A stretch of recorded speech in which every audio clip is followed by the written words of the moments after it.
Vuoden 1940 lopulla Kallio oli sen verran sairauden runtelema, että otti eron presidentin hommista. Ero myönnettiin ja Kyösti päätti lähteä kotiinsa Nivalaan toipumaan. Matka jäi kuitenkin odotettua lyhyemmäksi ja Kallio koki Suomen historian dramaattisimman kuoleman. Tämä heitti henkensä marsalkka Mannerheimin käsivarsille Helsingin rautatieasemalla kunniakomppanian edessä Porilaisten marssin soidessa.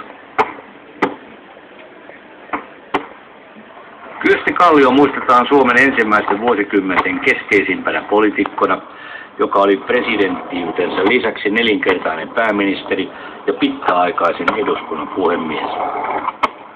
Kallio oli vankkumaton demokratian puolustaja, jonka uran keskeisenä toiminta-ajatuksena oli itsenäisyyden vahvistaminen kansakuntaa eheyttämällä sosiaalisen ja taloudellisen tasa-arvon kautta. Kyöstin elämäntyön merkitys korostui erityisesti rauhallisen kehityksen jaksoina, jolloin hänen sitkeytensä ja päämäärätietoinen sovittelevuutensa pääsivät parhaiten oikeuksiinsa.